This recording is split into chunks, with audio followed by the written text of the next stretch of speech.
McCrispy strips are now at McDonald's. Tender, juicy, and its own sauce. Would you look at that? Well, you can't see it, but trust me, it looks delicious. New McCrispy strips, now at McDonald's. Ba-da-ba-ba-ba. With so many options, why choose Arizona State University? For me, the only online option was ASU because of the quality. Their faculty was really involved with their students and care about your personal journey. The dedication to my personal development from my professors, that's been extremely valuable to me.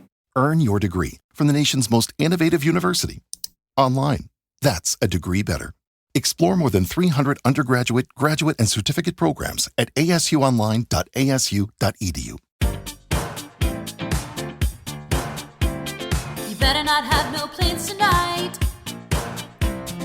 Movie time and it's feeling right. You're looking for a love that lasts. You'll find it at Romancing the Podcast. Ooh, ooh, baby, you had me at hello. Ooh, I love you. I know.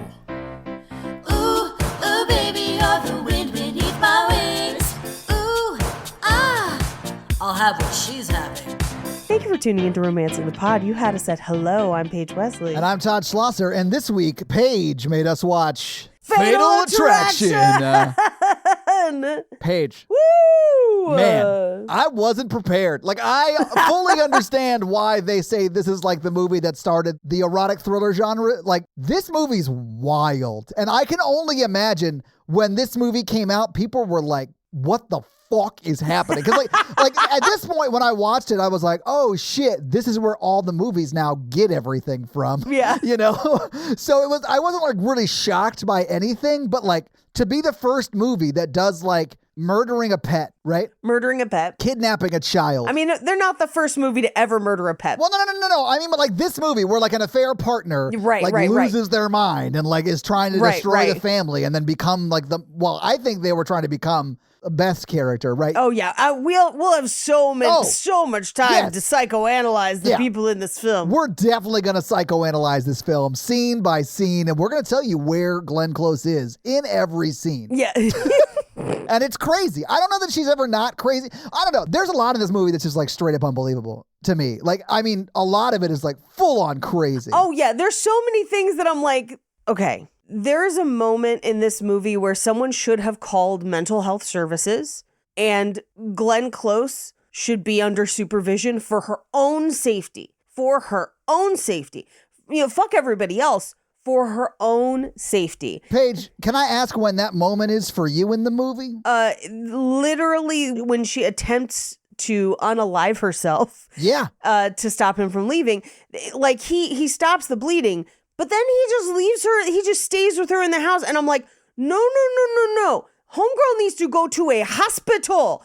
Hospital right now. Hospital. Paige. Hospital. So much unbelievable stuff. I think the most unbelievable thing is that Michael Douglas can fuck this good. Like, he drives her insane. She like, Paige, in that scene you're talking about, which honestly is my like, okay, she just needs to like talk to a doctor. She needs help. Yeah. Yes, she is unwell. Yeah, fully. That was my like, oh my God moment too. It's crazy. Like the whole thing is crazy that is where it goes right then. Like, okay, serious question. How good would Michael Douglas in bed have to be for you, Paige, for you to slit your wrists to get 7 more hours with him? Like, it is just an argument over stay the night and go home in the morning instead of leaving now. And he is trying to pull a Mikey and like leave right after, but like... Fine. Yeah. Again, the limit does not... There is no fucking that good for me. No. Personally. I always also am conscious of the fact that there are 7 billion people on Earth, which means that there's probably somebody who fucks better. And I am like, no. Nobody is that worth hanging on to. And if anyone ever threatens to hurt themselves like that to get you to stay, leave. Run. Like immediately. Feel free to help them get to a hospital if you are able to safely, but don't stay with that person. No, like that is bad. That is super bad. What does Michael Cera have to do with this? Oh, you mean it's super, my bad. Okay, yeah, I got you. Right. Yeah. Now, Here's the crazy part for me, because when this movie started, he's so on board for that affair so immediately, Paige, with no like second thoughts, nothing. It's He's just like, crazy. yeah, of course. It's nuts. when they're in the bar and she's like, it's very clear she's like flirting with him or not. Yeah, of course. And she like more or less is like, she meets his wife. Sure, she sees him at least. oh yeah. But in the bar, before they even start the affair and they're like having a drink, she's like, do you want to do this? And he goes, I don't think it's up to me. And like, that is an insane response to that, because like, you're married, sir. You could just be like, no. No, I'm going to wait till it stops raining and then walk my ass home, ma'am. But also, not even that. She is technically a coworker because she works at a firm or at a publisher that they represent. Yeah. So it's a problem at work. And you're married. Like, there's so many things to consider for how this could go wrong that aren't even the way it goes wrong. Like, it goes wrong because she is a woman in desperate need of a mental health intervention. But it could have gone wrong a million other ways that were completely unrelated to her mental health, and he doesn't even consider those. So all of that to say, like, he's so willing to just cheat on his wife. He's definitely done it before. Like, he's not a great dude. No. But then as the movie goes on, Glenn Close is like, how could you do this? You're just going to use me up. And I'm like, girl, you knew he was married. He was honest up front, which I'll say is good, but he doesn't say no when she's like, let's smash. So that's bad. Well, like this is his fault, obviously. But here's the, let's smash is not relationship. At a certain point, I'm like, don't make me feel bad for him. Like, what is this? Because like, he never lied to her. She knew he was married. She knew that it was not going to be long term. And he at no point misrepresented what that was. Paige, are you expecting me to think that Glenn Close's character isn't going to be full-on insane bonks? No. In a movie called Fatal Attraction? Like, I knew what was going to happen, even though I hadn't seen the movie before. I know, but it's one of those things where it's like, does that make him a bad partner to his partner? Yes. Yes. But like, she treats it like they had a meet cute and they are going to get like some sort of super space married and be together forever. And it's bonkers. Do you think she was pregnant? I don't think she was. Paige, I kind of love that the movie answers that at the end. Well, I mean, did they? How did I miss it? Well, she's not pregnant because she's dead. Well, yeah. I mean, But I also think she was, and I'll tell you why. Why? Beth shoots her. Wait, how does that solve it for you? It doesn't. It's just insane to me that all of this happens. I mean, I liked that Beth shot her because Beth, the only time, like, from the end of the movie that Beth talks to her, Beth's on the phone and it's just like, if you come near my family again, I'll fucking kill you. And you're like, that seems a little harsh for Beth. Nope. And then at the end, she's just like, bang! And you're like, damn, Beth, okay. I do think as Glenn Close's legal counsel on this Zoom call, Michael Douglas and Beth, they each threatened to kill her Sure. twice. Yep. So, like, I think there's a reason, like a case to be made that she thought she was acting in self-defense here because those two people had told my client that they were going to kill her on two separate occasions. Paige, I'm just saying. She's in their house, trespassing, being E'd into a home with a weapon. I'm just saying Michael Douglas is a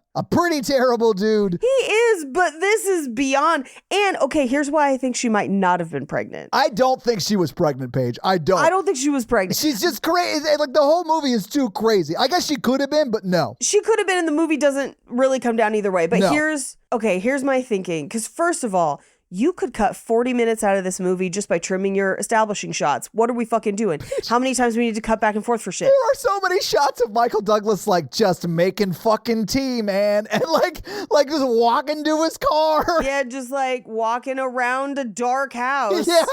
You could make this a tight 90-minute movie. Tight 90-minute movie, and it would be incredible at 90 minutes.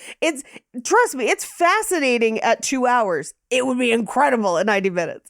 But so when he goes into her medicine cabinet, because he goes to like look at her house, she has pregnancy tests in the house. Yes, she He doesn't does. see one that's been taken or anything, but she just has them. And like that made me suspicious because this is going to be a little dark. As a lady. Wait, what? Yeah. Oh, sorry. That's not the dark part? My bad. No. Sorry. I jumped in too soon. You did. As a lady, I don't keep those around the house. It's not something I use very often. If you're trying to get pregnant, you will, right? For sure, yeah. Because, you're regularly testing. I keep them around just because I like to pee on sticks. I mean, hey, fun pastime. And so here's the thing. Maybe she's trying to get pregnant and that's why she has them. That is possible. But I also know a lady who actively tried to convince someone to get back together with her by unfortunately not being pregnant and trying to make it seem like she was. That person eventually had to take a mental health vacation because that's not good. That's not a good thing to be doing. I mean, I do think Glenn Close badly needs a mental health vacation. So much. I don't know how hard they're working her at this publisher, but she needs a break. She just needs to go to Tahiti. Wait, where did Stella go to get her groove back? Let's send her there before she loses her mind and kills somebody. Can I also, piece of evidence numero dos, what is the timeline? Because current, modern pregnancy tests, you can take a test a few days before your missed period. However, you have to have it verified by a doctor. It's tricky to find out, get accurate results that early, which means that ideally Glenn Close, especially with older pregnancy tests, would have probably had to have waited 8 weeks to get an accurate pregnancy test. Maybe a little earlier if she jumped the gun and went to her OB/GYN. But even then... I mean, I see where you're going with this, though. But, the question is, they only had sex that one weekend, right? Where his wife was upstate or whatever. So after that, how much time passes before the obsession starts? And I don't know. Because it seems like it's 3 or 4 days. So, okay. So, they go on they have the weekend. Right. And then... he does not call her for 2 to 3 days, at which point she comes back to the office and is like, I'm doing a lot better. Thank you so much. Yeah. And then she says, come with me to this thing 2 weeks from next Thursday. Yeah, Madame Butterfly. Madame Butterfly. After what just happened, no, I'm not going to see an opera about a lady who kills herself. Yeah. No, thank you. No, thank you. That's a little too on the nose, ma'am. The last time I saw you, that was you. But that day passes. Right. Okay? Yes. Because she spends it at home. We know. We see it. It's very dark and then light again and then dark and then light again and then dark and then light because she keeps turning that lamp on and off. And they cut back and forth. It's bonkers. You could have done 2 of those. You didn't need 15. I disagree. I thought it was insane and it was crazy. It got crazier the more they did it. And it was cutting between that and happy family scenes. Yes, it's bonkers. For 3 minutes of the movie. It's so long. Yeah. But so we know that that's maximum 3 weeks from them having sex. Okay? Okay, yeah, fair. At that point, she starts pestering him to basically be like, I'm pregnant and it's yours. Right. For how long? We don't know. But to get an accurate reading, it would have had to have been a full month. But we know that it's probably not because his wife comes back, they see the house, they then buy the house. If it's a standard escrow, that'd be about 30 days or 17 if they move fast. And so I guess maybe 60 days till they move in. I mean, depending on your deal. So I guess in theory... Welcome back to Posthumous Pregnancy Court, where we decide if this dead lady was actually pregnant or not. Counselor Wesley, how do you feel about it? You sound like Charlie from It's Always Sunny with the red string. But he breaks into her apartment before they move. This is where he finds her scrapbook of dead dad clippings. But also before he moved. Because true. You're right. At that point, he's like, we got to get the fuck out of the city. Let's buy that house. Yeah. Which means that we're not having to wait for a full escrow, which means that we're probably within 30 to 60 days max. And she wouldn't be finding out she was pregnant until the 60 days. And that's if her period came exactly on time. All I'm saying is the math don't math, and I don't think she was pregnant, so we can feel a little bit better about the ending. I think dead Judge Maury is going to be like, Michael Douglas, you are not the father. Judge Maury, if you look, Maury, she ain't even got the same calendar as me. All of that was running through my head as I was like, I don't think she's actually pregnant. I could be wrong. But as far as I know, I don't think she is. I decided something during this watch through of this movie, and that is... Tell me about it, baby. For as long as we're doing these erotic thrillers, I am just going to picture these are the women Mikey is dating and Mikey is the main male character in the movie. And that's how I saw this. And it was just like delightful to see Mikey make all the wrong decisions instead of Michael Douglas. I was like, oh, this is amazing. I love this. Like if AI could be used for anything good, it would be to deep fake Mikey into all of these movies. Todd, can I tell you that at one point when she was like, I'm pregnant and it's yours, I was like, this is why Mikey got to keep it wrapped. I know. That was my first thought. Paige, yes. And if you think Mikey and I haven't had a conversation where we got the corkboard out with the red string and like we're Charlie from It's Always Sunny, then you're crazy. That has happened. Your dad was at the dinner. I know. And then all it took was you guys talking to me and my mom to be like, the math don't math. And they were like, woo. And I was like, you guys. Oh, no. We knew the math didn't math. It was just a whole other thing. But yeah. That was so crazy. That's the craziest one I've ever heard. We can't. Where I was like, we can't talk about it. We can't talk about it. We cannot. But I was like, did y'all not go to health class? Like multiple times in that conversation. Paige, the answer to that would have been no. Yeah. But like the thing is, we did. So like you're saying that to the two guys, or I mean, Mikey's not here, but he was the other guy in that conversation. But we knew it wasn't that. Anyway. Yeah. No, yeah. That's true. All of us were like, this crazy. Yeah, and your dad was all like, what? No. And your mom was like, that's ridiculous. Yeah, that's the craziest thing I've ever heard. And your dad doing the classiest thing ever was like, I'll pick up the check. I love your dad. He's the best. I love any movie where we get a Chekhov's rabbit stew. But we don't have a Chekhov's gun, and that's my favorite. We don't. Although a gun is featured at the end. I thought that it was interesting that they do a Chekhov's rabbit and not a Chekhov's gun when a gun is what kills her. Right. Well, and it's like, we didn't know they had a gun at any point. They never we set had it up. no idea a gun was in play. Although, listen, rich white guy in the suburbs of New York, he's got a gun. Yeah. Come on, he got a gun. I love at the end when they're like carting her body off and he's just like shaking hands with the police and he's just like, you guys got her. Like he's not gonna go in for questioning, like Paige, fucking nothing. She slashed his chest and forearms, both of them, as they were fighting.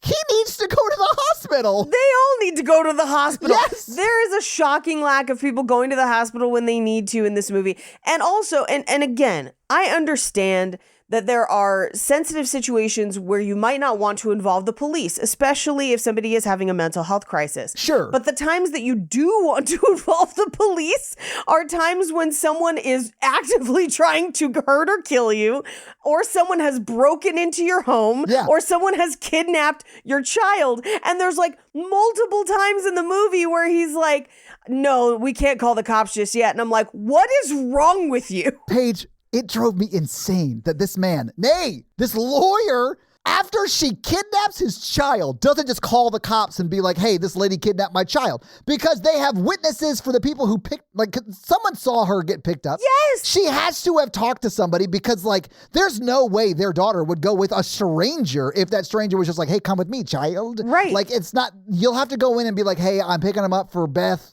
I'm her friend or whatever. You'd have to have that interaction. The school got phones, right? Yes, and also that school would be sued into non-existence. There's no way they would not have called the police or someone from the school while the mom is there. I know. And then she runs home. She gets home and doesn't find the kid at home. Doesn't call the police then. Doesn't call her husband then. Nobody. Paige, he goes to her house and beats the shit out of her. Why would you not just call the cops and let, the law sort it out? Why would you go break into her home and commit felonies? I was so mad about that. I was like, this dude's an idiot. But I mean, he also, cheated on his wife, who is in love with him, and of course she's beautiful, but and they seem like they have a good relationship. The saddest part about this movie is it's I don't know, it just seems like they have a good marriage and he still cheats on her. Yes, and he's so cavalierly cheated on her. Yeah, yes. It is the cavalier nature of which he's like, yeah, my relationship's good, but she's not here tonight, so I should fuck anybody. It's crazy. He's like, we were adults with opportunity. I'm like, that's it? That's it? Yeah. You as an adult can't restrain yourself for 2 days? Oh my God. Paige, not only can he not restrain himself, He can't wrap it up. He can't wrap it up. Now, here's the other part of this that I think is really interesting, because the guy who directed this and Unfaithful, by the way, both of them. Perfect. We doubled up, right? Two things. One, seems to think that infidelity is a crime because everyone's like, I can't go to the police. I have an affair. What? Like, what are you talking about? Bro, if those cops were alone with you and you told them that you were having an affair, they'd probably high five you. Like, they don't seem like good dudes, you know? No. And it's certainly not a crime. Like, it's very, like, it's terrible and it's unethical, but it's not like a crime. And then on top of it, like, this dude must have something with affairs, right? Because in both Unfaithful and this, these are people who are not necessarily in bad relationships or anything. Right. They just like go off and do it. And I can't tell if in these movies he's like, I mean, right? Wouldn't you? Or if he's like, having an affair is the worst thing on earth. I don't know. But I do know that he seems to think that it's on par with illegal things because that's why no one ever calls the police. Same thing in Unfaithful, where they don't talk to anybody or go to police or anything. Like, right? Where she doesn't go to the police. It's like, bro, like, what? What is this crazy world? I don't know. I can't even be upset. It's just, it's kind of funny, like at a certain point. It's all crazy. Like the whole movie's crazy. I kind of love that about it. I mean, I also, like, I love that, like, I don't know, Glenn Close is dressed like insane. Like, she looks like she like is on her way to sabotage Keanu Reeves' brain chip and Johnny Mnemonic. Like, she just looks like one of those like low-level villains he kills earlier on in the movie. Like, yes, she's not Alex whatever. She's like Madam Glitch, the heart hacker from Sector 9 or some shit. Yeah. Like, it like made me laugh, especially the black thing with like the pointy shoulders. The pointy shoulders. She looks like she's like dating one of the three villains in like Superman 2. Yes. Bow Before Zod. Yeah. But in part of it, and this is a thing that Bow Before Zod. They clearly saw the dailies from one of the the shots and were like, we're never doing that again. Because in the scene early on when he meets her roots are dark because even natural blondes have some roots. Even her hair is a lie, Paige. You could say it. I'm just saying that, like, the way the hair coloring works, especially at the time, she's got some roots, right? Yeah. And then they had her hair slicked back and then super dark eyeshadow. So she looked like John Big Booty from Buckaroo Banzai Beyond the Eighth Dimension. And I know you probably haven't seen that movie, but to the few people who have that are hearing this, they're like, oh my God, that's the most accurate description. There are dozens of y'all. It's John Lithgow. Oh. Imagine John Lithgow with eyeliner. That's Glenn Close in that first scene. Paige, that's how I choose to see him. There you go. But then literally after that scene, she's all bangs, where they were like, we know what we did. Yeah, it was a mistake. We got to fix that. Well, Yeah. it was that plus the pointy shoulders and the glaring. I was just like, what planet is she from? I honestly thought at the end of this movie, Beth was going to kick her into a mirror that flew into space. Oh, I mean, That's what happened in Superman 2. I don't know if you've seen it recently, but... not recently. It's been a while. That's the one with the Fortress of Solitude, right? Paige, Zod and his two, I don't know, generals or whatever, they get kicked into a mirror in space. It's nice. Honestly, the early Superman movies are insane. Oh, they're insane in a great way, I know, though. I love them. Yeah. Wait, isn't 2 the one where he has to fly backwards to turn back time? If I could stop that nuke and save Lois Lane. That's to save Lois Lane. Yeah, that's what he's got to do. He's got to choose, Paige. So he does one and then goes back in time and does the other, which if he does that, he then also undid whatever one he did first. Right? So like, yeah, I mean, it doesn't make I'll out. fly back all the ways that I hurt you and you'll be saved. I do love that movie posits that like the reason time works is because like the rotation of the earth. And I mean that like, of course it does because the sun, I know all that. Sure, but I mean sure. like actual time. Like you could just like turn back the world and it would rewind it. Like you're like, oh shit, I want to see Napoleon lose at Waterloo, and you just gotta turn the earth back a bunch until you can watch that. That's an insane premise. Anyway, I loved her as a Johnny Mnemonic villain. I just had to bring that up because it was like so funny to me. Yeah. Yeah. But also, she looked a lot like the way my mom dressed around this time or a little bit later. So I'm not saying the costume designer was wrong. I think the costume designer was of the era. Yeah, definitely. Yeah. I loved the mixtape of it all when he's like leaving his office and he has the tape that she made him and then he puts it in like an idiot. I think he listens to it multiple times and I'm like, man. I don't think he listened to it multiple times. I have a whole theory on that we'll get to when we go through it. But we watch him listen to it twice. We watch him listen to it as he's leaving his office. It's actually the rental car place in Manhattan. Yeah. And then we see him getting home in Bedford, New York. Yeah, and he throws it away. He does, yeah. But it's still playing. So it's playing from Manhattan to Bedford, New York. Yep. Which is an hour and 40-minute drive. It's 100 minutes, Paige. 100 minutes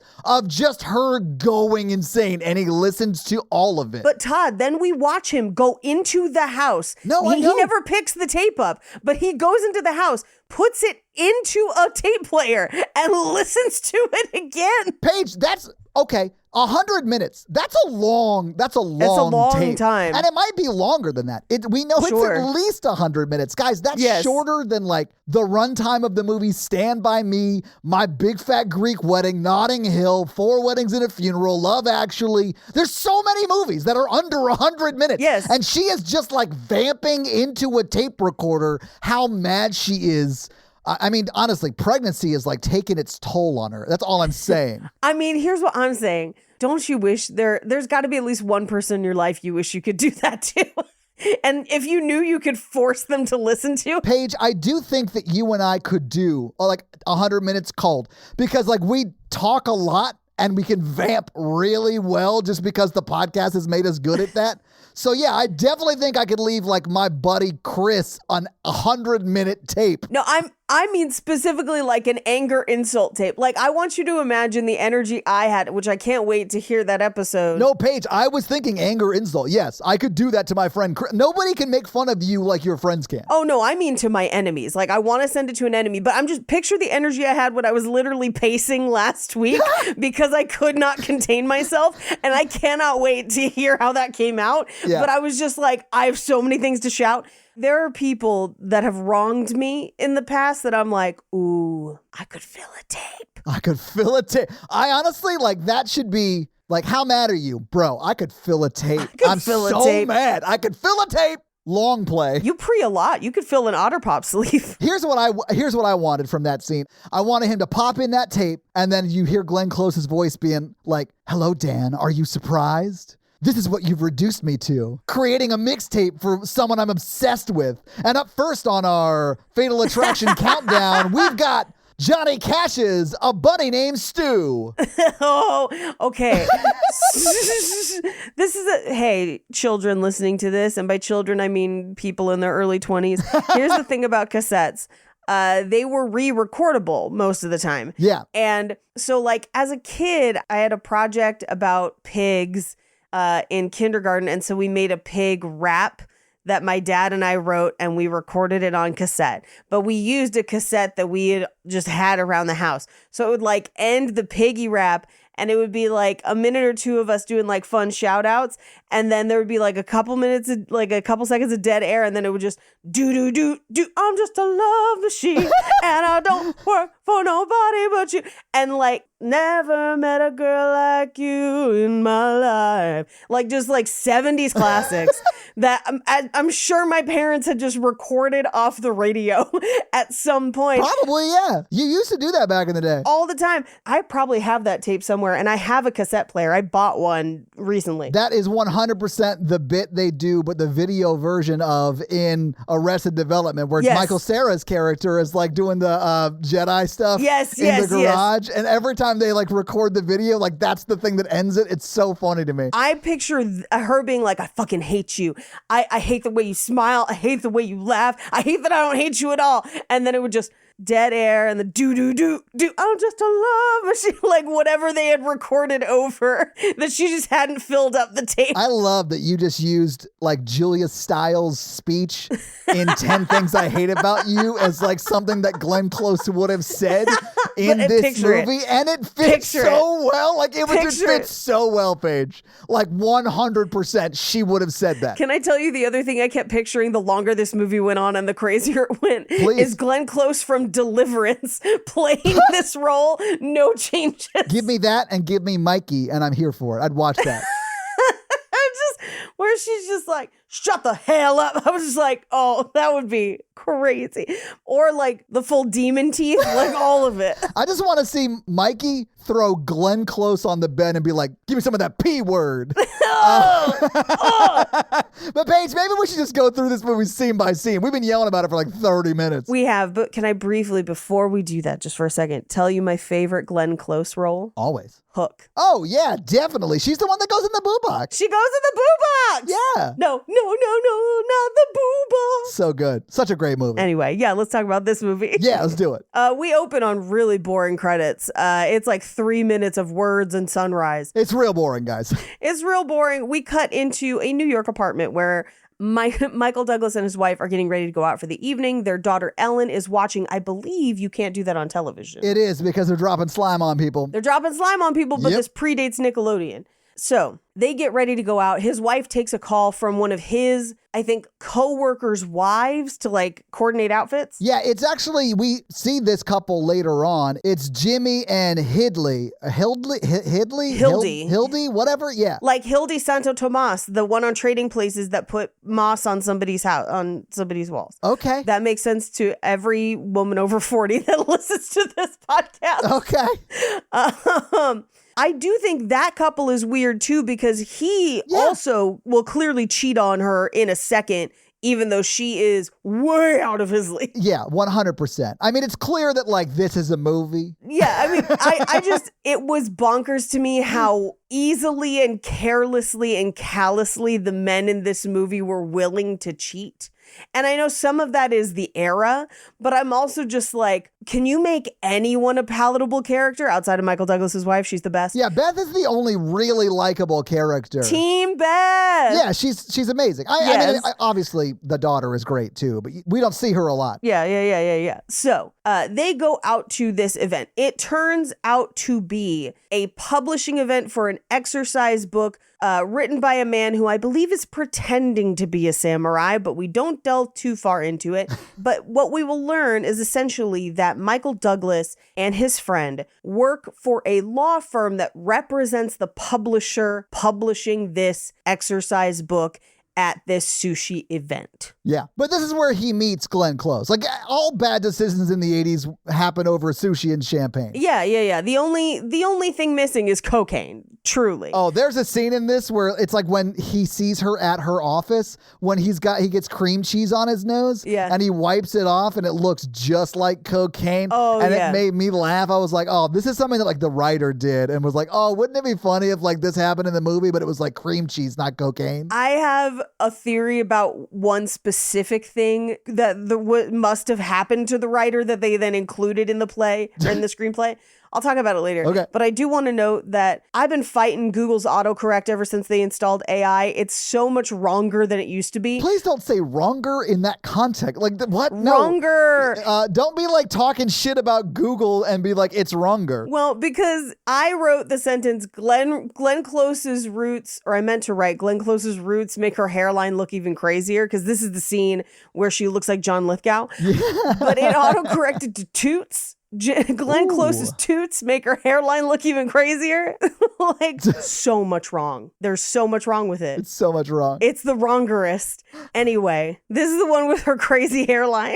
And she like stares daggers at his friend like she is not feeling it.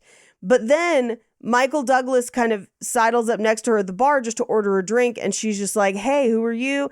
And it seems like there's a little bit of flirtatious chemistry, but also he's like, my wife is here. We're going to go home. This is nothing. Like, this happens between adults all the time, and it is nothing. It happens a ton to me when I'm on the road, like, for my company. Like, I go to a lot of dinners like this. I meet a lot of people, and I'm like, cool, I'm going to go FaceTime my wife now, you know?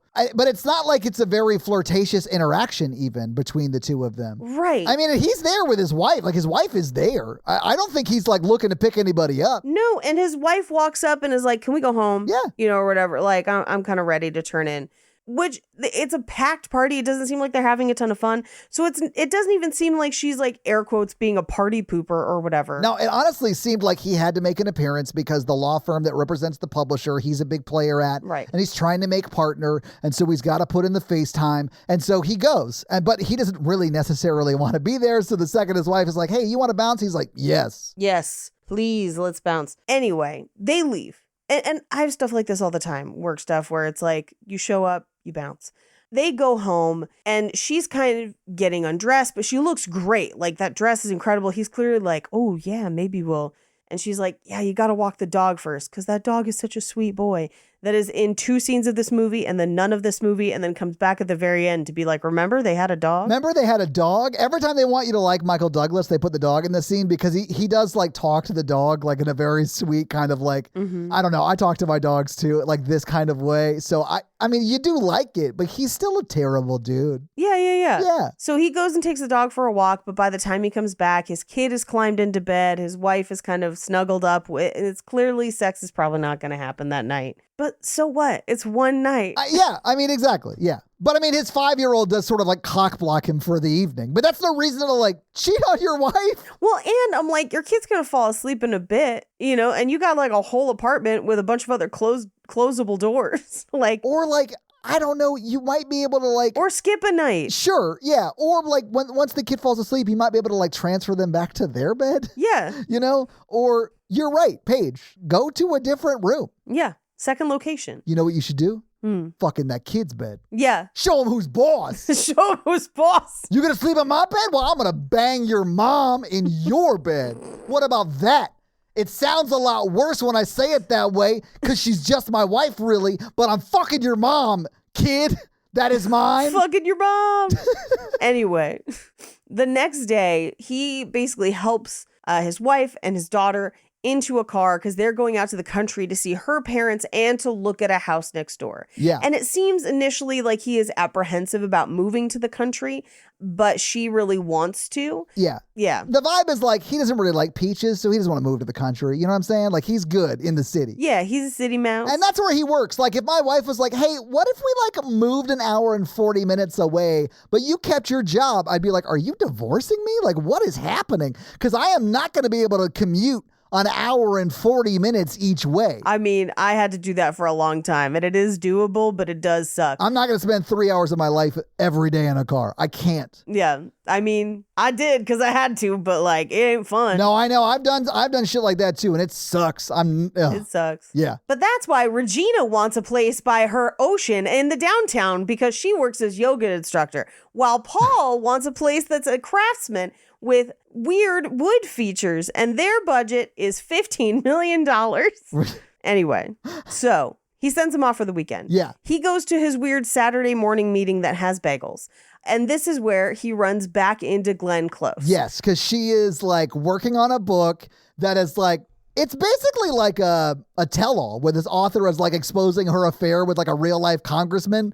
And now he's like threatening to sue, I think, right? Well, yes. But their defense, I thought this was insane, Paige. Their defense was, well, she like had sex with a bunch of people in government in DC. So like there's like 15 other dudes who could make this claim too. And I'm like, that's not a legal defense. That's a reason not to publish. Like that's 14 other lawsuits that you're opening yourself up to. Counterpoint, that's a reason to risk the lawsuits. That book gonna be fucking fire. Oh, Paige, I think that book will be fire, and the subsequent 14 books will be fire in what I'm assuming is the 1980s version of Belinda Blinks. Like, I don't know, but like, I just feel like it's gonna be that level of romance, like novel. You know what I'm saying? Bright blue cutting across her dreams. Belinda Blinks. Anyway, he gets a little cream cheese on his nose, and she like motions to, for him to wipe it off.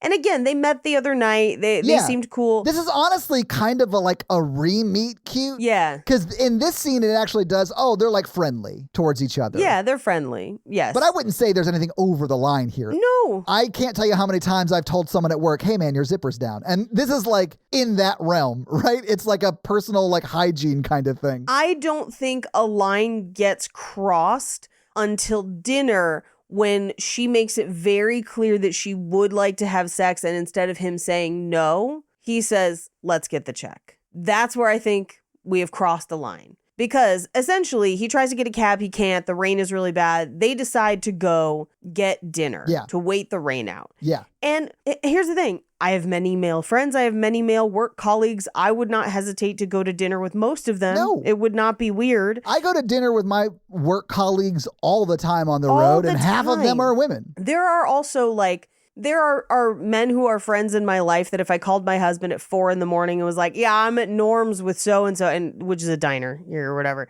he'd be like, oh, cool, you're safe then. I'll see you when you get home. Yeah. Because nothing, right? Like, if it is truly just friendly. Yeah. And honestly, it seems like in this movie, Michael Douglas and his wife have a really good, loving, trusting relationship. Sure. I don't think she should trust him after watching this movie. No, definitely not. But it seems like no wife in the 80s should trust their husband ever. Honestly, yeah, rethink it.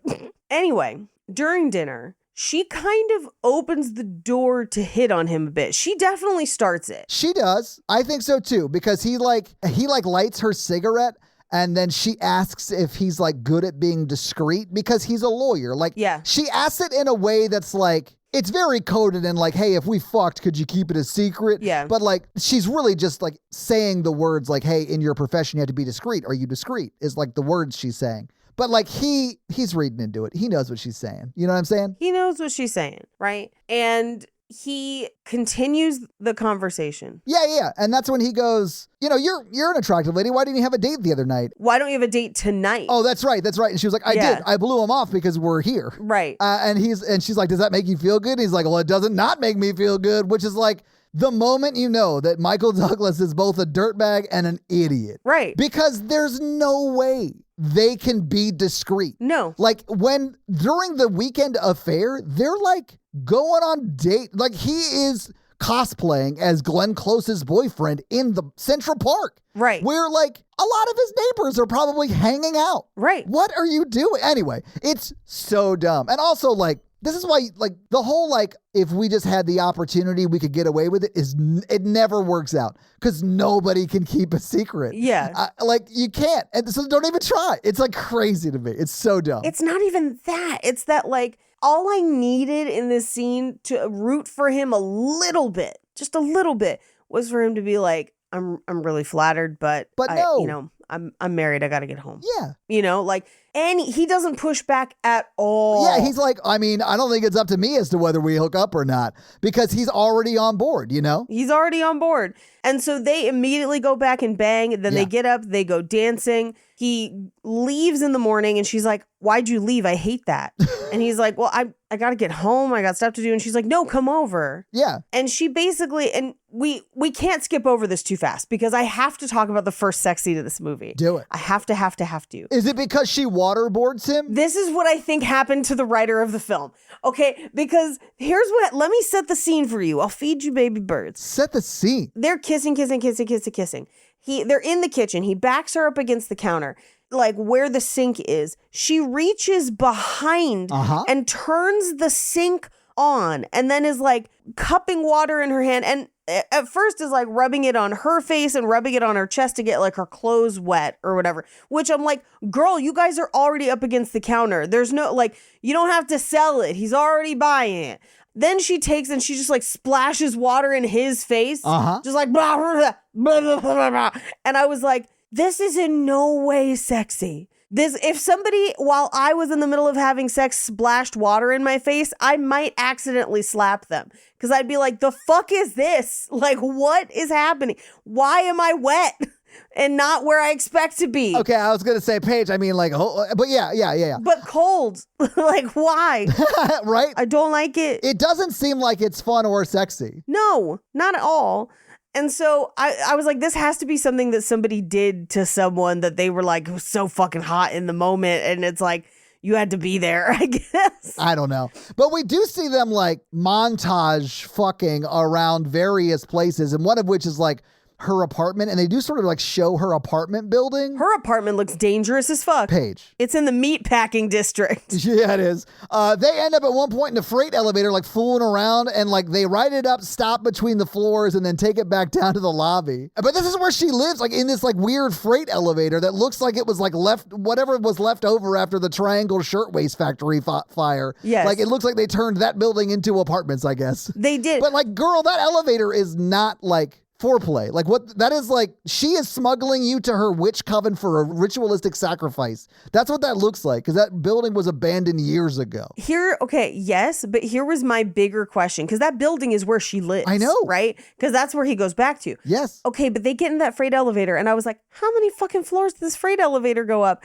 Because that elevator is going up for way too long. They have full penetrative sex in that elevator, and they don't stop it until he's already like tip in at least. And I'm just like, how many? And then it's like floor 5. I'm like, only 5 floors. That's a slow ass elevator, bro. That's a slow ass elevator. You got to call Otis and get him on that. Yeah. Why do I know the world's biggest manufacturer of elevators? Why is that information that I have in my brain? Because we watched Kate and Leopold. Boom. That's right. And he's like a character. That's right. Yeah. That's why I remember it. Amazing. That is right. But actually, after that movie, I did notice that like you'll see the word Otis or the name Otis in a lot of elevators because of that. Or not because of the movie, but because that's the company. I always thought that was why our company was named Otis. Not for the elevator. It's named for the axe in Frailty. Oh God, yeah, it's been years. Anyway, so her apartment is concerning, but they have like a whirlwind weekend. He comes back, makes it look like he slept in bed, gives spaghetti to a dog, which is bad. I think it's like legit Chef Boyardee. It's on a plate, so I assume she made it and just like... Oh, it is the spaghetti she made. She references it on a call. You're right. I forgot about that. And this is after they go to the park as if they're a couple. This is where she tells the thing about her dad dying, and maybe he did, maybe he didn't. Oh, he did. We see the obit later on. Yeah. So we know she's lying about that at least. Yeah. And she cooks him spaghetti. She like has the dog over. Anyway, so he comes home. He has to fake all of it. He goes to work. And so cut back. They go to the park. She makes him spaghetti dinner. They end up having this conversation where she's like, interesting dudes are always married. And he's like, we're probably interesting because you can't have us. And over dinner, he lays it out where he's like, this was a great weekend. We saw an opportunity. We took it. But that's it. Yeah. Like, I think you're great, but I'm married. And I never misrepresented what this was. I've been open about that from the get-go. Which he was. He absolutely was. Doesn't make him a good guy, but he was honest with her. Yeah. But this is where she starts to get like possessive, right? Like this is where they sleep together again, and then he goes to leave, and she's like ripping his clothes to make him stay. Yeah. And she's like, well, tell me to fuck off. At least I'd respect you. And he's like, okay, fuck off. Like I wanted to be cordial, but no. And he goes to leave, and she's like, well, come back and say goodbye nicely. And as he comes back, he sees that unfortunately she has slit her wrist. Yeah. Wrists, both of them. It's both of them, yeah. Yeah, and there's blood everywhere. Which when she had her arms behind her back in the kitchen, I thought she had a knife and she was going to stab him. I thought she was going to stab him too, 100%. Yep. I'm not saying what she did is better, but like I thought she was going to kill him. Right. Or try. And so he stops the bleeding, which by the way, you do not know, like if you have cut your wrists, you have to go to the hospital because you might have hit a vein.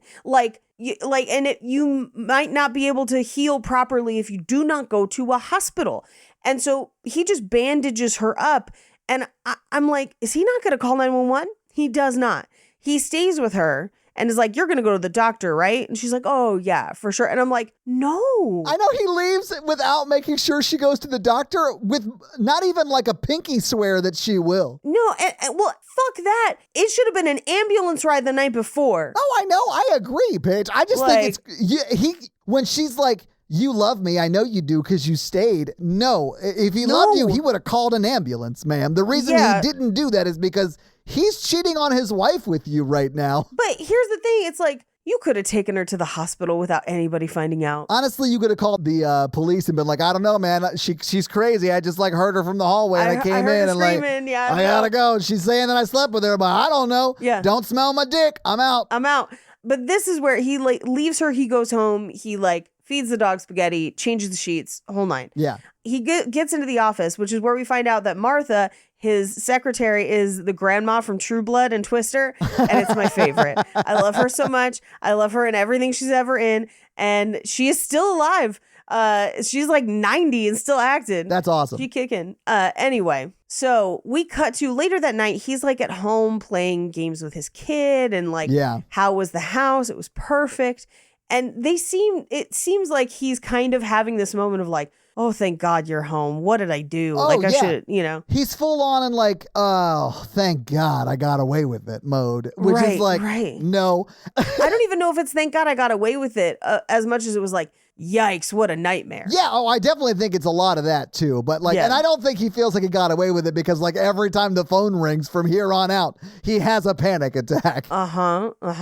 Summer's here and Mint Mobile is bringing the skimpy to your wireless bill, which honestly would have been a lifesaver for that poor woman in 50 First Dates. You know the one. She wakes up every morning with no memory of the day before, and this guy out here is just building waffle log cabins and faking car accidents to try and make her fall in love with him every single day. Like, bro, that's not sweet. That's like a huge red flag umbrella on the beach. Instead, she wakes up married, kidnapped, and carrying, all while floating through international waters like she's married to a Bond villain. If she had Mint Mobile, Samwise could have sent her a quick, don't trust the dude in cargo shorts text, or at least she could have checked her group chat and realized she's in the middle of a rom-com horror story. Plans start at just $15 a month and come with high-speed data, unlimited talk and text, and coverage on the nation's largest 5G network. Use your own phone, keep your number, and save your wallet, and possibly your dignity. So avoid the emotional and financial manipulation and get your summer savings at mintmobile.com/romancingthepod. That's mintmobile.com/romancingthepod. Upfront payment for $45 for 3 months, 5 gigabyte plan required, equivalent to $15 a month. New customer offer for first 3 months only, then full price options available. Taxes and fees extra. See Mint Mobile for details. If your dog could talk, they'd probably ask for Ollie. Just like how the movies on Romancing the Pod can be a little over the top, Ollie's meals are a little extra, in the best way. Ollie delivers fresh, human-grade food in 5 flavors, like fresh beef with sweet potatoes or fresh turkey with blueberries. Each meal is gently cooked and made in U.S. kitchens, with no fillers or preservatives. You can fill out a quick quiz, and Ollie will create a meal plan just for your pup based on their needs. Dogs deserve the best, and that means fresh, healthy food. Head to ollie.com/freshpup, tell them all about your dog, and use code FRESHPUP to get 60% off your welcome kit when you subscribe today. Plus, they offer a clean bowl guarantee on the first box, so if you're not completely satisfied, you'll get your money back. That's OLLIE.com/freshpup and enter code FRESHPUP to get 60% off your first box. But this is where we find out that the daughter wants a rabbit, and he's like, we can't get one, blah, blah, blah. Yeah. But we cut to his office the next day, and who should be there but Alex? And she's like, is it a bad time? And he's like, no, sure, yeah, come into the office. And it implies that this is 1 to 2 days from when he's seen her. It did seem like it had only been like, not the morning after, but maybe the morning after the morning after, you know? And she was expecting a call the morning after and he didn't call, so she just showed up at his office. Right? Yeah. Which I will remind you is one of her clients. Or she's one of his clients, I guess, technically. Yeah, technically she could have been like, hey, I want to talk to my lawyer and gone down and talked to him. Yes, yeah.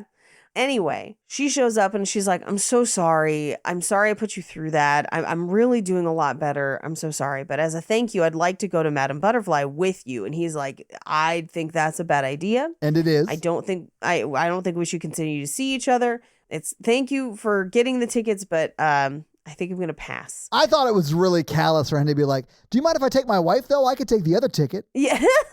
He doesn't say that, but that would have been wild. That would have been wild. But we then cut to, he goes bowling with his friends. And this is where she's like flicking the lights on and off. Yes. Over and over and over and over and over again. while they're out bowling and stuff. It's very unsettling. Meanwhile, he gets back to the office where his boss turns out to be the dad from the Munsters, but also the guy from the original Pet Sematary. Yes, it is. Maybe dead is better. Yeah, sometimes dead is better. Yeah. And she's just calling incessantly. So he eventually picks up the phone and he's like, I thought this wasn't a good idea for us to talk to you. I'm sorry if I misled you, but we should not talk anymore. And like at this point, he has not lied to her and he's repeatedly trying to set boundaries and she's like, no. Yeah, you're right. She's the problem. Right? I don't necessarily think she's not the problem, but like she's super he the also problem. like cheated on his wife. I'm not absolving him of that, but like here's the thing. The cheating is bad. That's something he has to deal with his wife. They will. For sure they will. What she's doing, whole extra like that's huge. It's wild. I agree. If she had just been like, you're right, we should never talk again, I'd be like, he's the villain. He needs to go talk to his wife about that. And once they settle it, then that's their business. Right. But no, that's not what's happening. No. Yeah, no. But we see him with his wife where they're getting ready for, I think, a dinner party. Yes, it's the dinner party where they have their friends over and they tell them that they're moving to the country. And it's implied that he might be able to make partner that year. Well, the whole thing with the guy from the original Pet Sematary, yes, who was like one of the named partners at the firm. Yes. Like they are like 80% sure, 90% sure they're going to make Michael Douglas a partner, which would honestly change his tax bracket. Like that would be a lot more money. So like they're playing it like a bit, right? You know, like, hey, we hit the big time, so we're moving to the suburbs. Fuck y'all, we can't hang out with you anymore because you're poor or whatever. But they're just like joking around, and it is very like I actually kind of like the scene. I do. From a like how would friends talk during this kind of transition in their life. I liked that, but the phone rings and Beth goes to answer it and like nobody's on the other line. So we all know who it is. We all know who it is. I do want to highlight right before the dinner party happens because he says to his wife, the hottest thing anyone's ever said to me ever. And I was like, I've never heard somebody use this in a movie. And I can't like when the dude said it to me, I was like, who taught you that? Not only am I flattered and impressed, but I have to take a second to be like, who taught you that? That's crazy. I'm gonna need to take a beat. But it's literally just the phrase, can I just look at you? And it's literally like, I just want to look at you. Is that okay? And he literally does say that to her. Yeah. And his wife, she's gorgeous. She's beautiful. Yeah. She's beautiful. But like, he's still the villain. He's still the villain. But like also consent to Lear granted. You know what I'm saying? Yes. Like, feel free. Yeah. This is pro tip for all of the gentle, well, you know what? Not even gentlemen. Anyone who wants to hit on anyone listening to this podcast, feel free to take and use that one. I'm passing it along to you. Anyway, dinner party, they have a good time. The phone rings. There's nobody there. We know it's her. Oh, yeah. So then they go to bed after the dinner party. It's 2 a.m. She calls again. And he's like, look, I can't. Don't fucking call me here. Like, what the fuck? Well, it's not. It's at 2 a.m. He's pretending it's his boss. Yes. And he's like talking to her in a very coded way, which she picks up on. Glenn Close picks up on. Yes. So like she more or less blackmails him into like, I'm going to call you all night unless you meet me at 6 a.m. out front of our office. 6 p.m. tomorrow, I think. So I think it was after work, but yeah. Oh, sure. Yeah. Sorry. I guess it is after work. Yeah. But yeah, so he goes to meet her, which means if we're keeping track of time, it's been like, if the light switch is happening during bowling and then let's say another week, so she's only like 3 to 4 weeks. Most pregnancy tests would not work if that timeline is to be believed. But Michael Douglas clearly doesn't know that because in this scene, she's just like, oh, I'm going to have a baby.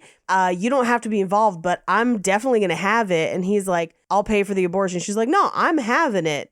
And he's like, but I don't want to be involved. Why are you telling me this? And she was like, just in case you wanted to be involved, I think you should be involved. We should be together. And you're like, oh my God, no, what? Yeah, she's full on like showing the full on bonkers in this scene. But I did think it was hilarious that this guy who like is 40, moving to the suburbs, all of a sudden isn't pro-life. Really? Oh, the second your affair partner gets pregnant, you're going to be pro-choice. I see how it is. I thought that shit was so funny. I fully believe in this movie that this is not the first time that on occasion when his wife has been out of town, he has cheated before. And maybe this has happened because the calm with which he says like, oh, don't worry, I'll pay for it. I'm like, this ain't your first rodeo, man. Like, you've clearly done this before. This is, wow, okay. Yeah. I think he probably has a relationship with a doctor who performs this service. I'm like, sure. That's how often it happens. Yeah, I would say he and his wife have been married 9 years. I'd bet this happened 3 times. Jesus. And she's like, I don't sleep around. You're the only person I've slept with, which I think in his mind, he's like, well, you came on to me. And it's like, yeah, but you don't know what else is happening, right?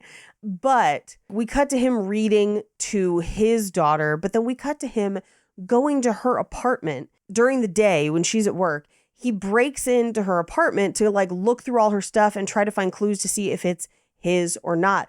And at this point I was like, how is there an hour left in this movie? Paige, yes. It's like, there's a lot left. And there's a moment like when they move and like a lot of shit starts happening.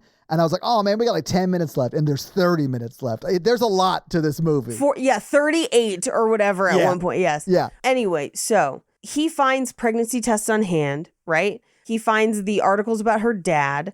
And then we cut to him in the library with his friend who works at the same firm as him. Yeah. And he's like, what case does she have? Like, what is going on?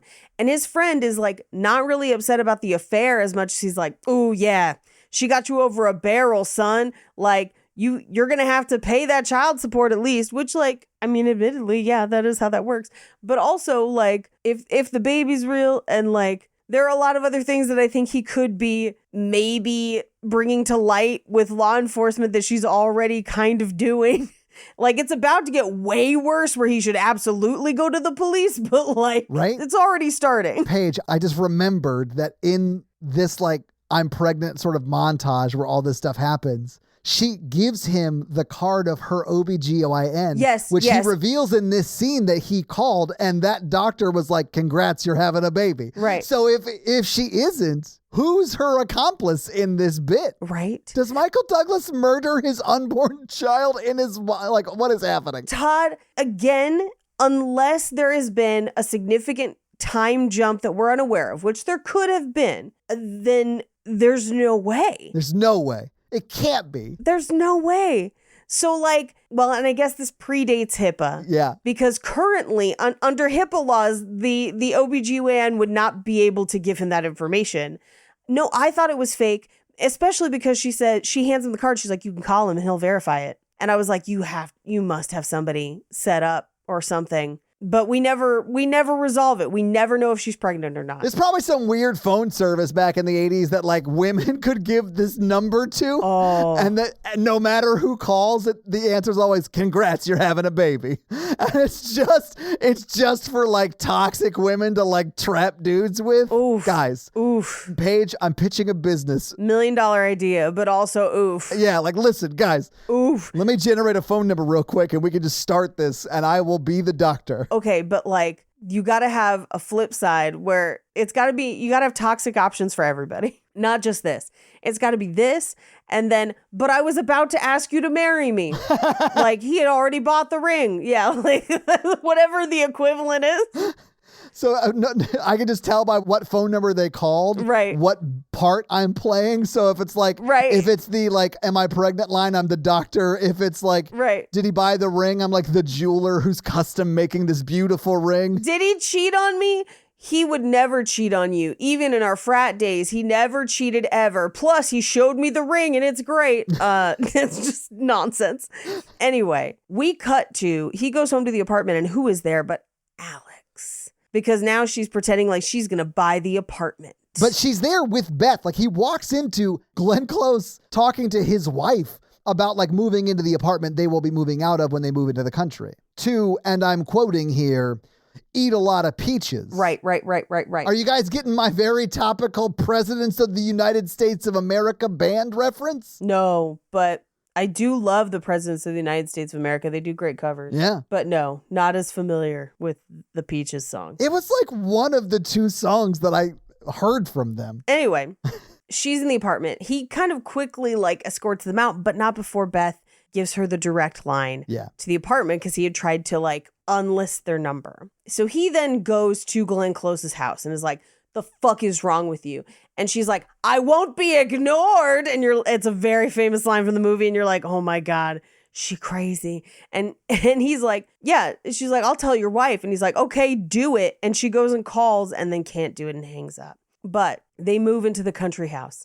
And Beth has a line where she's like, yeah, he was such a hurry to get out of the city because he was like, I want out. Of course he does. But then we cut to his office where he has now gotten a bunny for their daughter. And I'm like, he's about to bring the bunny home, but the valet's gone. Do you think she killed him? I don't think she killed the valet, Paige. No. You think she just distracted him somewhere? I mean, probably. I mean, but he goes to the garage where his car is, and she is like, right. This is where I wrote the thing about Johnny Mnemonic, because she looks like a Power Ranger villain. Yes. As he's like going up the elevator, and you see her like way in the background in her like black, I don't know, jumpsuit, giant trench coat with like all the shoulder pads. Yeah. But like he gets there and there's clearly normally a valet because all the keys are hanging there, but there's no one there. And he calls out the valet's name, nowhere to be found. Right. So normally the valet would go up and get the car. I would assume, yeah. Which makes me think that she dispatched him somehow.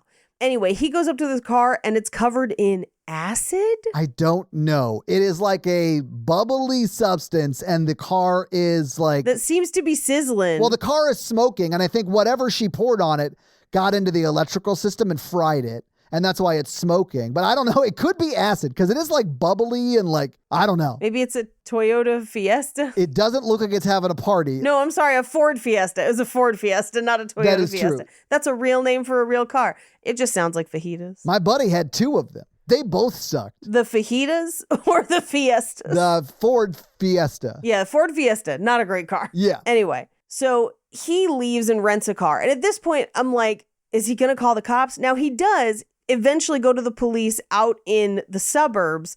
And they're like, I mean, do you have any proof it was her? And he's like, there's this tape, but he doesn't give them the tape. And like, this is where he's playing that tape on the drive all the way home in the rental car. It's insane. This is where I noticed there was 40 minutes left. And I was like, what? Yeah. And that's when I Googled how far away during rush hour is Bedford, New York from Manhattan. And it was like an hour, 40 minutes. And I was like, how long was this fucking tape? Anyway, it was crazy that this happened, but it did. It's nuts. But she then also followed him back to the house where she watches him through the window as he gives his daughter a bunny. And then she throws up, which at that point I was like, morning sickness? Like, Paige, I think there's compelling evidence that she might actually be pregnant. I feel like you could argue it either way. You definitely can. And the movie does not answer. No, it doesn't answer at all. Anyway, this is where he listens to the tape again, but his wife sneaks up and she's like, come to bed. And it's very like, they're clearly going to go have sexy times. But then we cut to him with the cops and he's describing it as if it's happening to a friend. But he's like, she won't leave him alone. Definitely know it's this woman. Like, can you just talk to her and warn her? Like, I know you can't arrest her, which by the way, they fully can arrest her, but like, I mean, they may have to like catch her doing something to arrest her, but they could definitely be like, maybe leave him alone, you know? Well, and here's the thing. It's like, if they followed her and saw her trespass onto his property, gone. Like, that's enough. Oh yeah. I mean, they could stake out his place. I just don't think they're going to do that. Yeah. Because I mean, honestly, probably because of manpower issues, but... Yeah. Also, if we go talk to her, it might provoke her. So they're not going to help him at all. But I did notice something in this scene, which is incredibly bonkers, where the police officer, or the detective that he's talking to, I don't know if this was just multiple different crazy takes and the guy was super thirsty, but he starts anytime they cut back to him, he's just finishing drinking. Every time. He's very thirsty, Paige. Yeah, but because they're cutting back and forth, it's too fast for him to have taken multiple sips. I mean, it's almost like Glenn Close isn't the thirstiest person in this movie. Nailed it. But then they go to her parents' house for the day. They're hanging out. They come home and the house is dark, but there is a pot on the stove because she has what? Cooked the pet rabbit. A bunny named Stu, guys. Which at this point, call the fucking cops. That's a B&E. Yes. That's B&E. That's killing an animal. Like, that's serial killer shit. It's a BB&E. It's a breaking bunny and entering. Yeah. And I do love that he's like, Ellen, the little girl, he's like, is she okay? And I'm like, no, she'll literally never be okay. Like, that's such a fucked up thing to happen to you. Paige, I heard what you said, and you're right. She will never be okay after this movie. Ellen's going to need so much therapy. So much therapy. But after I said Breaking Bunny, all my brain wanted to shout was, I'm the one who hops. I'm so sorry. That's just the way my toxic brain works.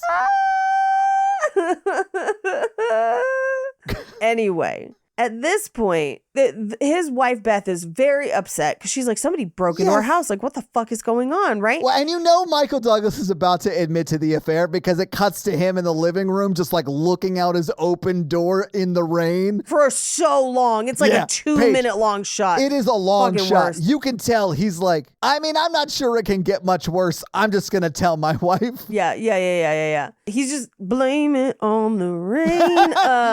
You think it was Milli Vanilli that convinced Michael Douglas to tell his wife? It's either that or saw me kissing on the counter. It wasn't me. No, saw me Shaggy banging on hadn't the come out yet. sofa. It wasn't me. Shaggy hadn't come out yet. But like, Paige, here's why I think that's so funny. They go to the bar to have dinner because of the rain. The rain, yes. And now it's like they bookend the rain for the moment he confesses to the affair.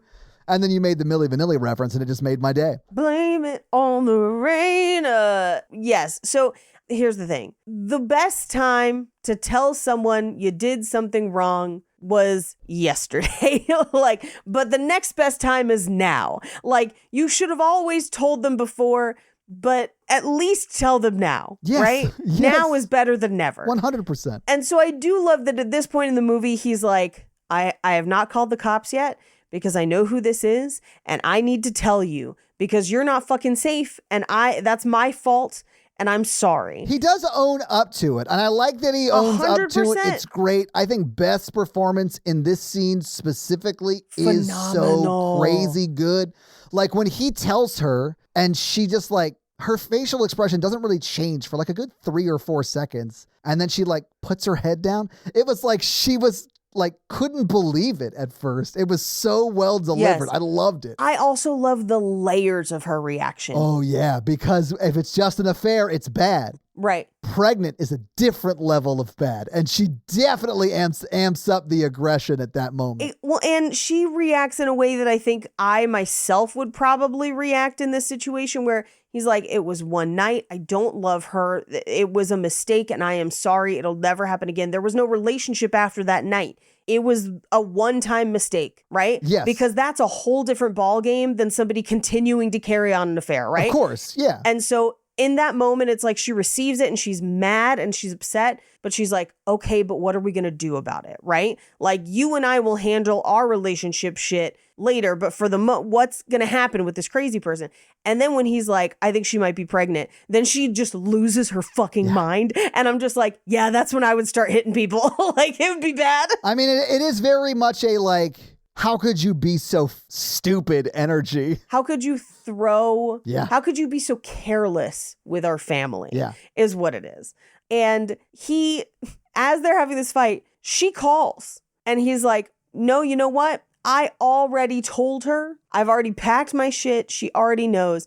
And she's like, you didn't have the balls. And he's like, no. Beth. Yeah, why don't you talk to her? Come on over here. Which also I'm like, don't make it Beth's problem. And this is where Beth does threaten to kill her. She's like, if you ever come close to my family again, I'll kill you. And which she fucking follows through on that. And I do love that. Yes. But we get kind of an in-between scene of like, you know, he calls and he'll talk to the daughter. The wife won't talk to him. She's like, when are you coming home? Blah, blah, blah.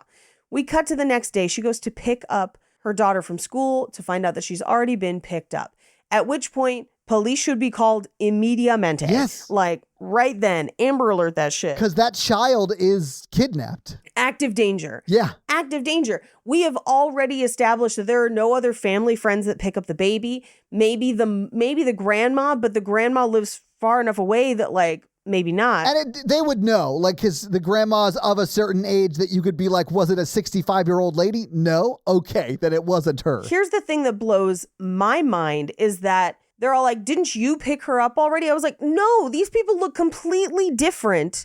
And maybe this is just because of things like this that people got better about like keeping kids safe in schools or whatever. But when I was a preschooler, if my aunt came to pick me up and they didn't know that was going to happen ahead of time, they were like, who the fuck is this? Like, Yeah. unless this person is like registered on your file or whatever. Right. The only thing I got was like, okay, they're new to the area. Like they have just moved here. So they might not know her by the way she looks. Yeah. So maybe Glenn Close came in and said, I'm her mom. Can you give her to me? Which I buy that the school might fall for that because it might be the first or second time they're ever meeting this person. But you know who would know if it was their mom? Ellen would. The kid. Yeah, their daughter. Ellen would. So how did Ellen get to her car without Ellen being like, I don't know this lady? You know what I'm saying? So like, there's too much to explain in that. Like, I don't know. Well, this whole segment is weird and it takes forever. Yeah. Because like the mom goes back to the house and again, she does not call the cops this entire time.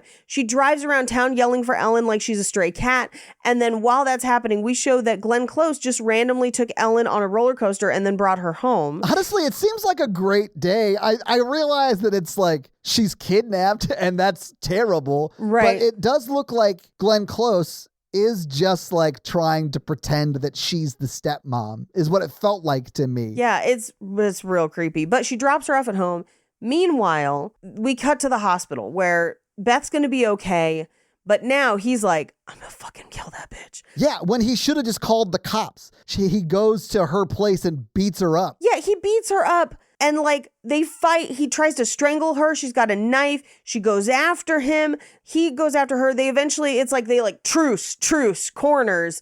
And then he goes to the cops. I'm like, oh yeah, after you left evidence all around her house so she could say that you attacked her. Yeah, after you committed felonies, that's when you go to the cops. You're an idiot. Yeah. Anyway, we cut to he's brought his wife home from the hospital. He's going to be home for the weekend. And the police are now like, okay, well, we'll go try and find her because, yes, kidnapping is a crime. And are you going to be in town? He's like, yeah, I'll be here all weekend. So he goes through locking all the doors as he's kind of settling everyone in for bed. His wife's going to take a bath. He's going to get her some tea. He puts the kettle on. But too many doors, too big of a house, because who's already in the house? Yeah. Fucking Glenn Close in the back of that mirror. Yeah. I really liked the way they did the like... knife on her leg. Oh, I mean, Glenn Close in this bathroom scene is like very scary. Yes. But I mean like the tea kettle ticking clock. I don't know how to say it other than that. Oh, the scream and... Yeah, like, because yeah. he is down there making her a cup of tea. So he's got to boil the pot right. and wait till it like screams, right? Right. And so it is like, once that goes off and he goes and brings the tea up, he'll see what's going on. But it builds the tension and like the bathtub's overflowing and you see the like water on the ceiling. Yeah. Yeah. And that's the moment I would have run upstairs and been like, what did we do? Guys, we just moved in. We can't water damage the whole house. Yeah. So like he doesn't do that though. He waits for the tea kettle to like scream when it's like boiled. And I just really thought like thematically, it was such a cool buildup for what happens. I liked it. Yeah, no, it was great. So and he pulls the tea kettle off the burner, which means that the screaming of the tea kettle is done so he can hear the screaming upstairs. And she is actively trying to stab his wife to death at that point. He gets up there, they fight, she slashes his chest and his arm. He gets her down into the tub and drowns her. And you think she is dead ass drowned. But I don't know, man. Glenn Close is an amazing actress because she looks full on dead underwater in this scene. And that is a long shot. So not only is she like holding her breath, she is like, she doesn't look like she's holding her breath is what I'm trying to say, I guess. Yeah. It looks like she no longer has any breath in her body. And it's like a long time. I was like uncomfortable for Glenn Close in that shot. Oh, it's wild. And then she pops up and who should come with the gun but fucking Beth being like, I fucking told you, bitch, you come near my family, I will fucking kill you. Beth shoots her. We cut to the cop showing up and taking her body away. And that's the movie. So having seen the movie, having talked about the movie, what did you think about Fatal Attraction, Paige? Oof, it is bonkers. Yeah. I didn't hate it. Will I watch it again?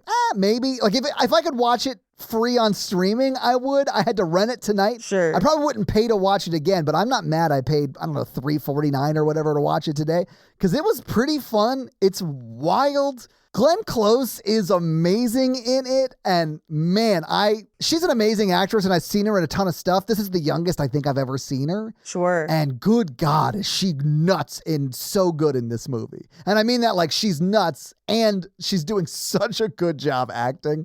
Like incredible. She's an amazing actress. But it's nuts. It's crazy. It is. It is absolutely crazy. I mean, but it's fun to talk about. Like, it's fun to just like, what is happening? Like, I think that's the most fun part about the erotic thrillers is that like, it's got all the sexiness of a romance movie and all the batshit insanity of a crime drama. And I am here for it. It's great. I do love the batshit insanity of a crime drama. And like the moments where like post-affair, like the phone's ringing and Michael Douglas is like having a full-on panic attack. Yep. The one that made me write a note about it was like after they move in, the phone rings and he answers the phone thinking it's going to be her and it's somebody else. And he's like, oh, thank God it's Martha. Yeah. Or whatever. And everyone else is like, why the fuck is he this excited to talk to Martha? That's weird. That's really weird, right? I mean, like maybe he's having an affair with Martha too. I don't know. Anyway, it's just going better, so he's fine with her calling. Anyway, I thought it was crazy, but I loved it. Like it is a lot of fun. Yeah. Anyway, Paige, do you have some fun facts for us? I do. Well, hit us with your fun facts. Fatal Attraction. Fun facts. Glenn Close still has the knife she used in the movie hanging in her kitchen. No. Saying, quote, it's beautiful. It's made of wood and paper. It's a work of art. And it's nice for our guests to see it. It lets them know they can't stay forever. What? That's how she ends that quote? That's amazing. Honestly, reading that, I was like, fuck yeah, Glenn Close. I mean, I don't know Glenn Close, but I bet she's cool as shit. Honestly, yeah.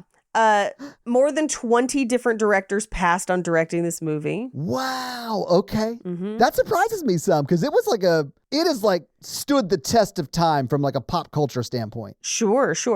Glenn Close has also said that she didn't know what to do with her character's hair. And so she just kind of let it go wild. And I was like, yeah, that kind of worked, honestly. It does. She does look more like animalistic. Yes. Like the later stages of the movie. And a lot of that has to do with like the wild nature of her hair. She kind of looks like Sigourney Weaver at the end of Ghostbusters 100% with the like the wild hair. Yes. Which on the Weaver, I'm here for it. Although I hear it was a weave. Yep.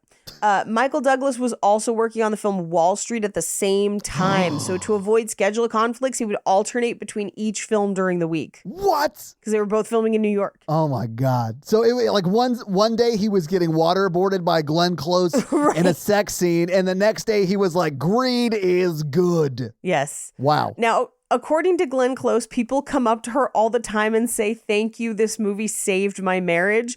And I can only imagine that it's because people are like, oh, I'll never have an affair. Like, I learned my lesson. I do think like a lot of people in like the New York, New Jersey, late 80s, like affair scene were like, oh, I'm shutting this shit down. This ain't happening to me. And like, I bet some dudes were like, nope, I'm out. So there's a scene where they're arguing because she has found out about the affair. And the little girl, Ellen, played by Ellen Latson is the name of the actress, comes in and is crying. Yeah. Part of the reason she's crying is because from behind the camera, Michael Douglas was threatening to take away the stuffed unicorn she was carrying, saying he was going to throw it in the garbage. So she starts crying and hugging it tighter. And then after they yelled cut, he immediately apologized and said he was only kidding and hugged her. But in interviews years later, he's like, I still felt pretty guilty about that. I would too, man. Like being that mean to Randy Quaid's daughter. Like, how could you do that? How could you do that? Randy Quaid from National Lampoon's Christmas Vacation. It's not like his actual daughter or anything. Not his actual daughter, no. So Glenn Close actively went after this part. And good for her, because she's great in it. She is. But when her agent first called to ask for an audition, the agent was told, don't make her come in. She's completely wrong for the part. And they said that she was the last person on earth who should play Alex, which is bonkers because she like, if not her, this movie would not be that famous. Like she makes it. I definitely think her performance makes it. I definitely think there are some other actresses who could have played it. I'm just thinking of like, wow, it probably would have been an outside choice, but the lady who was in, it's a horror movie. It's a Stephen King book where she like breaks his ankle. Oh, Kathy Bates. Kathy Bates. I mean, here's what's up. I think she's honestly wrong body type for the 80s to be like a affair partner, but like she could play it. That's what I'm gonna fucking say, because these pussies ain't fucking brave enough to make a fat girl the affair partner. But if they fucking had, oh my lord, that would have been crazy. That would have been, I would watch the shit out of that. I'd watch the shit out of it now. Let's go. During the sex scenes, it's just like Sir Mix-a-Lot in the background, like as the soundtrack. Yes, do it. I like big butts and I cannot lie. Michael Douglas just can't deny. You can't. And honestly, Catherine Zeta-Jones is packing, so like I get it. Gorgeous. Catherine Zeta-Jones, she dips beneath lasers. I'm honestly glad they stayed married, because if I've learned anything from this movie, it's if you have sex with Michael Douglas and then stop, you go crazy. Anyway, during a reshoot, they did some reshoots on the ending. Glenn Close suffered a concussion during one of the takes when her head smashed against a mirror. After being rushed to the hospital, she discovered, much to her horror, that she was actually a few weeks pregnant with her daughter. What? Yes, who is now an actress herself. Is it Michael Douglas's? No. Are you sure, Paige? They had sex in this movie. I know. She was actually pregnant. She was actually pregnant. She also developed eye and ear infections from being dunked repeatedly in the bathtub water for hours. Oh, hours? They didn't change the water out? That's gross. She said that watching the ending makes her uncomfortable because of how much she unknowingly put her unborn daughter at risk. Yeah. That's what I was thinking. Like, if she was actually pregnant, like, that's kind of scary. Yes. Now, once she finally got the part, after fighting for this part, one of the first things she did was take the script to 2 different psychiatrists and ask them, is this behavior possible? And if so, why? And I do believe this behavior is possible, but it definitely signals a need for a mental health intervention. But both of them came to the same conclusion. Alex's behavior was in its own way classic, and their diagnosis was that Alex had maybe been molested or tortured while she was a child, basically abused as a child, and any emotional pain that she might experience that is associated with sex would provoke an extremely violent response. Yeah, so like I wrote in my notes, I was like, I kind of want to see a prequel to this that like explains like the trauma that she went to make her this level of like kind of crazy, you know, like, because that doesn't happen outside. Like, you don't come out of the gate with this kind of issue, you know, this is like a trauma thing. Yeah. And I think it probably has something to do with like the story we found out about her dad, who did have a heart attack and probably died right in front of her, because that's what she like sets up as the joke when they're in Central Park, right? But we come to find out that at least half of that was true. So, but I think it's got to be more than that. There's got to be like some like, I think, relationship trauma. Let's just call it that. Yeah. But she has commented in more recent interviews that they never isolated a specific disorder or diagnosis, even though there very likely is one. And she has said that she might have performed the role a little bit differently now, in fear that the film's popularity could have been a contributing factor towards mental health stigma. Here's what I will say. I don't think it's stigmatizing as much as like, at least through 2025 vision, I'm like, get this woman some help. Like, she needs help. She needs a friend. Yeah, I don't think we're seeing someone with mental health issues at their best in this movie, you know? Yeah. Right? Yeah. We're seeing somebody that hey, sometimes we need a little bit of a mentee B vacation. They've been working her too hard at that publisher. Give this woman a day off. Give her a day off. Here's what I'll end on, because this is one of the craziest things I found while looking at fun facts for this movie. Before Glenn Close was given the role, they were talking to Kirstie Alley. Wow, okay. And it turned out that Kirstie Alley, who was married at the time to Parker Stevenson, was dealing with something very similar in her life where, and I don't know if it was a result of an affair, but a woman had taped herself providing a message to Kirstie Alley's husband, Parker Stevenson, begging him to let her be in his life.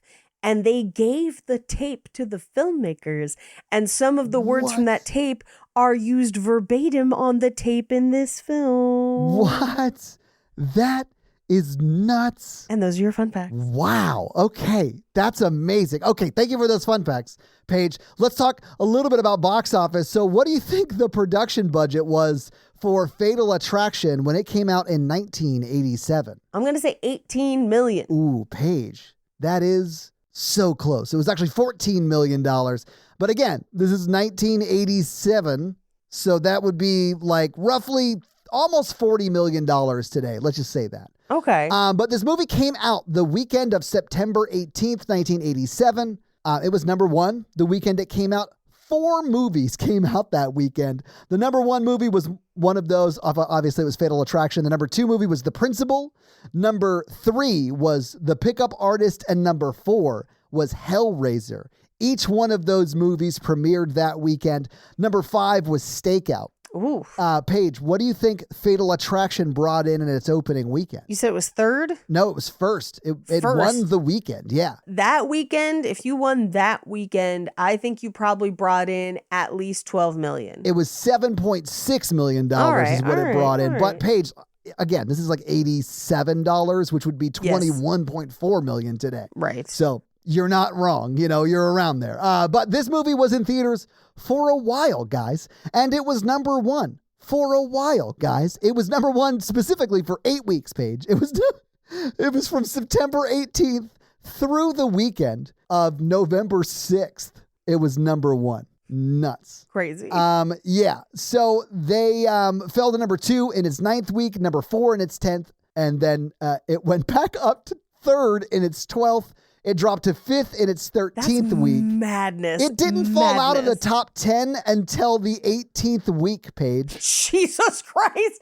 That's most movies aren't even out 18 weeks anymore. That's I know. crazy. Paige, in its 20th week, don't call it a comeback because it hit 7 again in its 20th week. In its 21st week, it was 8th. It was never again in the top 10, but it was 10 2 more times before it left the theaters in the weekend after March 11th, 1988, which is the year after it came out. This thing was in theaters for 26 weeks. Paige, what do you think it made domestically at the box office in those 26 weeks? 26 weeks. It started out at 7. That was its first weekend. Yes, ma'am. That was its first weekend. I'm going to say this made about $68 million. Oh, Paige, it made 56. Okay. Sorry, excuse me. $156 million. I got it with the dipsy doodle. I love it. Okay. Woo. Paige, it was technically 156.6, but guess what? Oh my God. It made another 163.4 internationally. That is an insane return on investment. For $14 million invested into that movie, because that was the budget. Yes. It brought in $320 million. Oh my If you adjust God. that for inflation, that's $900 million.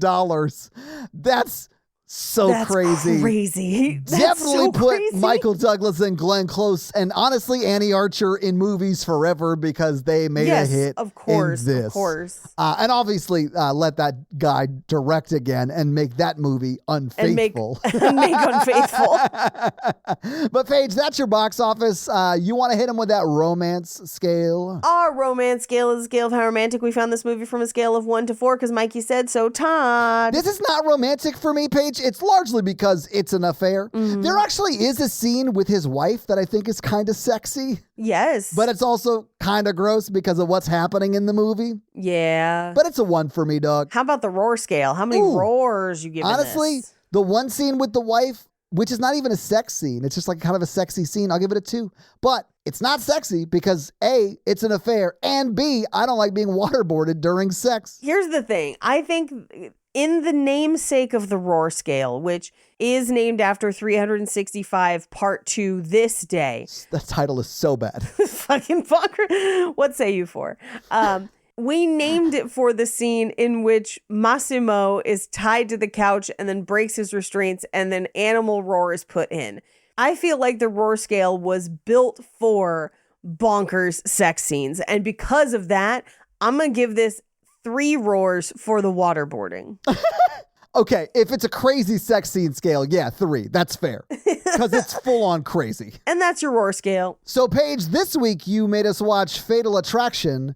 What are you going to make us watch next week as we continue our erotic thriller spring? Woo! Erotic thriller spring. Spring into sexy thrillers. Okay. So we had, I let you pick from 3 last time. The other 2 are ones that I would still love to do. Sure, yeah. Do you want a lesbian erotic thriller What? or an erotic thriller from the 90s in which we see an A-lister's dong on accident, but we still see it? That's a tough question, honestly. We're eventually going to do both. So it's not like we're losing out on one. I would do either of those, Paige. I honestly let's go lesbian erotic thriller. We've done 2. We've done 2 straight ones. Let's see let's see if it changes with the ladies. Love Lies Bleeding. It is streamable from premium subscriptions or $4.99 on Apple TV, Fandango, and Google Play. So you have lots of options to see it. So for next week, We're watching Love Lies Bleeding. Hey, Todd, do you have any reviews for us? I do. This week, I'm going to read some Spotify comments, or really, I'm going to high level a bunch of Spotify comments and just like gloss over them because they were some version of "do T2, you morons." Yeah, the resounding "do T2, you morons," but that's Horror Virgin. So. Oh shit! Yeah, this movie was so scary. I forgot this is Romancing the Pod, not Horror Virgin. So I'm gonna read one from our Baby Girl episode, which is the most recent episode that came out. And I'll be honest with you, I'll high level one of these too. A lot of the comments were Ace and Gary related, which is ambiguously gay duo. Yeah, exactly. So like a lot of people got that reference. I was actually surprised more people got it than I thought would. So like kudos to you guys out there. So this week I'm going to read Andrews, and they say, "Oh, my bad. I thought prone bone was a type of work lawyers do occasionally." That's pro bono, not prone bono. Although I can see how that could happen. Like if you're like writing for blah, blah, blah's law blog or whatever, like you might get those confused. Do you offer prone bone services? But Andrew, thank you so much for that Spotify comment. And if you want to have me read your Spotify comment and or 5-star Apple review, leave us one of those things and I'll do just that. So yeah, if you guys like this show and want to hear our other show where we talk about horror movies, that is The Horror Virgin. That's the only other podcast I am on, but Paige is also on Cult Podcast, which you can find at Cult Podcast. And you can find us on social media. I am at Todd J. Awesome, literally everywhere. Paige is at Paige Wesley on Instagram. No, it's at Rampage Wesley on Instagram and TikTok, at Paige Wesley on Twitter. That's right. All right. So that's where you can find Paige. If you want to find the show, we are at Romancing the Pod Show, right? Yep. Romancing Pod Show on Twitter. Well, and Instagram, right? And Instagram, but it's show SHO because character limits. If you start typing Romancing the Pod, it'll come up. It'll definitely come up on Instagram. I don't know about Twitter because I haven't posted on Twitter in a hot ass minute. So like, who knows? But that is where you can find more of us. So yeah, guys, give us a follow. Support the show any way you can. We'd love it. Smash that like button. Hell yeah. And that's going to be it for us, you guys. I'm Paige. And I'm Todd. And you complete us. Fatal Pletion. I won't be ignored. Oh, Paige. Bye. She was definitely pregnant in this movie, nerd. Inconclusive. I mean, Glenn Close was pregnant. I heard your fun fact.